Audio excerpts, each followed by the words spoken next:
አንድ ላይ ያላችሁ ሀገራት ደጋግማችሁ እንድታስቡ የሚያስፈልገው ኢትዮጵያ ትናንትና ላይ የቆመች ሀገር አይደለችም።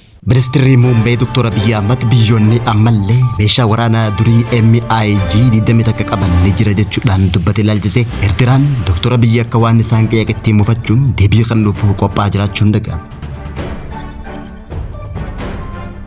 Sirna dargiitiin biyya Itoophiyaa bulchaa kan ture pirezidaantiin Itoophiyaa duraanii Koloneel Mangistuu Hayilamaariyaam dhiyeenyatti gara Itoophiyaatti deebi'uuf mariin taasifamuun dhaga'ame. Layni Abbayyaadha ummata Masriitiif sarara jireenyaa murteessaadha jechuudhaan ergama addaa Ameerikaa Afrikaatti daawwannaatti taasisuuf gara Masriitti dhufetti Masriin himachuun dhaga'ame. Pirezidaantiin Somalilaand Abdurrahmaan Mohammad Abdullahi waltajjii dinagdee addunyaa Switzerland Davositti taa'amterratti yaada miidiyaaf kenneen biyyi isaanii Itoophiyaa wajjin hulaa galaanaa qoodachuuf fedhii qabaachuu dubbachuun dhaga'ame. Daawwattoota fi hordoftoota lammii miidiyaa nagaa fi salaamanni keenya bakka jirtan maratti na dhaqqabu kanneen amma dhageessan hangafoota oduu teenya har'aati amma bal'ina oduu isinitti.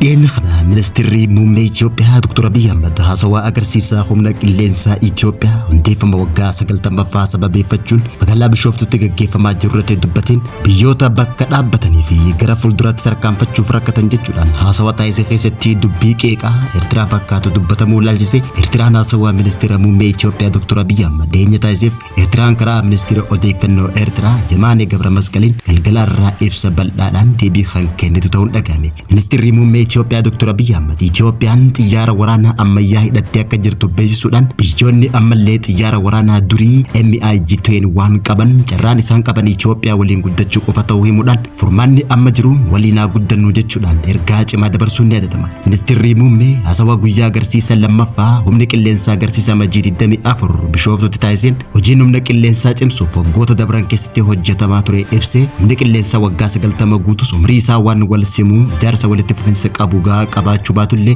humni qilleensaa teknoolojii humna namaa teknoolojiiwwan hedduu Itoophiyaa haleellaa qilleensaa irraa eeguuf muuxannoo waggoota 85 olii kan qaban ta'uu ibsuudhaan eega ministeerri muummee Itoophiyaa Dr. Abiy Ahmed gara aangootti dhufees waggaa 5 keessatti dandeettii keenya fooyyessuuf hojjennee jirra jechuun dubbate. Ministeerri muummee Dr. Abiy itti dabaluudhaan mootummaan baajata adda baasee oomishtoota gurguddoo waliin ta'uun waggoota 5 dhufan keessatti dandeettii humna qilleensaa dachaan dabaluuf hojjechuu eegalee jiraachuu himeeti jira. Kana malees ministeerri muummee Dr. Abiy Ahmed ibsa kana keessatti kabaja tokkummaa fi dantaa biyyaalessaa Itoophiyaa eeguuf jecha akka hin rafne irra deebi'ee erga dubbateen booda biyyoota addatti maqaa isaanii adda hin baasiin kanneen diinota Itoophiyaa jee ibseef akeekkachiisa cimaa kenneeti jira. Ministeerri muummee eega maqaa xiyyaarota waraanaa ammayyaa jedhaman tarreesseen booda biyyoonni xiyyaarota durii MIG 21 qaban kanneen Itoophiyaa wajjin tumsuu malee filannoo biraa akka hin qabne dubbachee turuun ni yaadatama. Pirezidaantiin Eertiraa Isaayyaas Afwerqii agarsiisa humna qilleensaa Itoophiyaa kana kallattiin daawwachaa turuu fi haasawaa ministeera muummee Itoophiyaa Dr. Abiy Ahmed dubbatetti mufachuudhaan galgala irraa Majii 26 bara 2026 karaa ministeera odeeffannoo Eertiraatiin deebiin kan kennu ta'uu miidiyaan Eertiraa akkasumas aktivistoonni Eertiraa beeksisanitti jiran.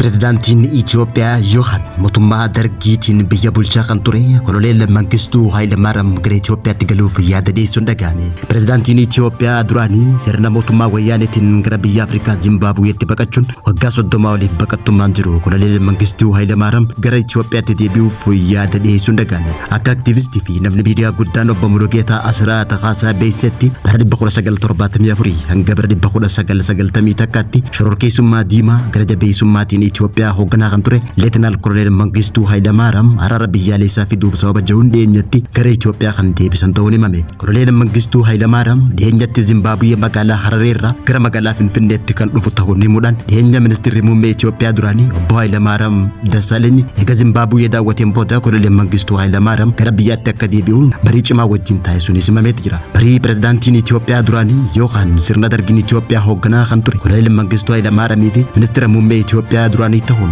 sirna wayyaanee keessa Itoophiyaa kan hooggane Hayilamaariyaam Dassaaleny gidduutti taasifamte tun yeroo dhiyootti kan milkooytu jechuudhaan gama Mulugeetaa Asraatiin ibsameeti jira. Hooggantoonni duraanii lameen marii waliin taasisan keessatti Koloneel Mangistuu Hayilamaariyaam gara biyyaatti deebi'uuf fedhii guddaa qabaachuus ibsameeti jira. Ergamaan addaa Ameerikaa Christopher Landawa daawwannaa hojii Afrikaatti taasisuun Itoophiyaa dabalatee biyyoota Afrikaa hedduu daawwachuuf Masrii dhufeen ministeerri dhimma alaa Masrii Nadrii Abdulaxiif wajjin marii taasise. Masriin biyyoota bishaan Naayil waliin seera idil addunyaa tumsa cimaa fi ijaarsa taasisuu kutannoo qabaachuu isii akkasumas miidhaa odoo hin geessin dantaa waliin galmaan ka'uuf tarkaanfii gama tokkoon fudhatamee cimsitee kan mormitu ta'uu ergamaa addaa Ameerikaa kanatti himachuun dhagahame. Ameerikaan wallabdee waggoota 10 oliif Masrii fi Itoophiyaa jidduutti hidhaaromsaa guddicha Itoophiyaa laga Naayil irratti ijaarame kan Suudaan waliin dhaabbatee ture furuuf akka gargaartuu irra deddeebitee waadaa galtee turte. Bishaan guddaan hanga meetira kiiubii biliyoona 74 kuusuu danda'u kana Itoophiyaan kophaa isiitti nurraa hidhatte tan jettu Masriin Itoophiyaan murtee tana kophaa keetitti fudhattee lakkii dhiisi jennee kadhannullee Itoophiyaan nu dhaga'uu diddee jechuudhaan ergamaa addaa Ameerikaa kanatti himatanii jiraachuun gabaafame. Ministeerri dhimma alaa Masrii kun itti dabaluudhaan Masriin qabeenya bishaanii haaromfamuu danda'u keessaa 98 laga Naayil irratti kan hirkattu ta'uu hime.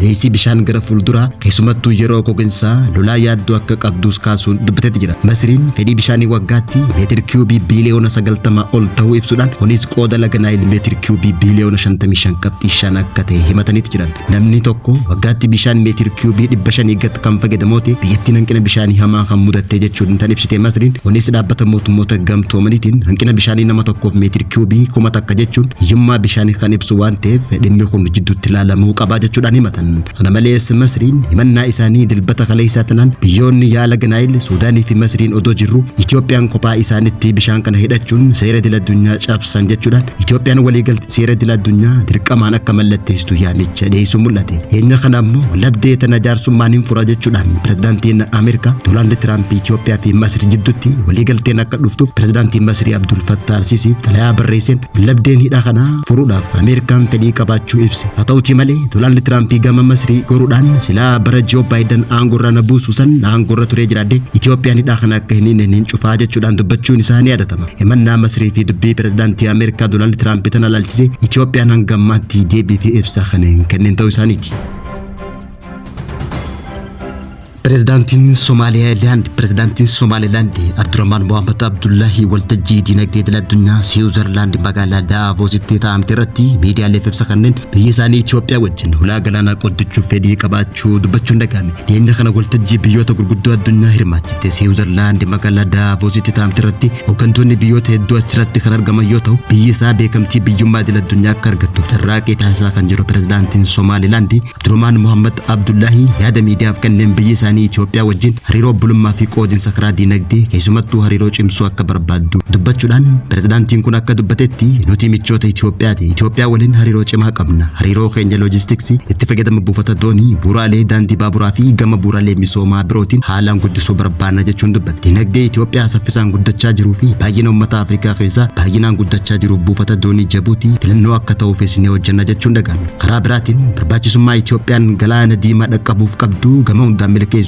hundinuu waliin jira jechuudhaan Abdurrahmaan Mohaammed Abdullaahi pirezidaantii Somaalilaand ibsa bal'aa foorumii dinagdee Daavoos Siwiizerlaanditti kenname irratti dubbachuun dhagahame. Itoophiyaan waggaa lamaan irraa waliigaltee walhubannoo ulaa galaanaa Somaalilaand wajjin kan mallatteessitu yoo ta'u kunis Somaaliyaadhaan danqaa uumameen walhubannoon ulaa galaanaa Itoophiyaa fi Somaalilaand jidduutti mallatteeffame achumaan hafuun ni yaadatama. Yeroo sanitti pirezidaantii Somaalilaand yeroo sanii Muusee Bii Abdii filannoo pirezidaantummaatiin aangoo kan lakkisullee pirezidaantiin Somaalilaand amma Abdurrahmaan Mohaammed Abdullaahi Itoophiyaa wajjin hariiroo bareedaa uumuu akka barbaaduu fi pirezidaantii jabaa waggaa lama hin guunne keessatti biyyi isaa beekamtii biyyummaa idil addunyaa akka argattuuf hojjeteen hanga ammaatti biyyi Israa'el dursitee beekamtii biyyummaa Somaalilaandiif kan kennite ta'uu isaati. Gama tokkoon wallabdeen Somaaliyaa fi Yuunaayitid Arab Emireet Itoophiyaa fi Somaalilaandiif kan fayyadu waggaa ta'u hariiroo Somaalilaandii fi Yuunaayitid Arab waliin qabaniin Yuunaayitid Arab Emireet buufata doonii Barbaraa irratti akka ijaartuuf yaamicha kan dhiyeesse yoo ta'u kun Itoophiyaadhaaf carraa ulaa galaanaa Barbaraa kan banu ta'uu isaati. Kana malees koriidariin galaanaa Barbaraa hanga wacaalee hojjetamuun Itoophiyaa fi Somaalilaand hariiroo daldalaatiin kan walitti hidhu ta'uun ibsamee jira.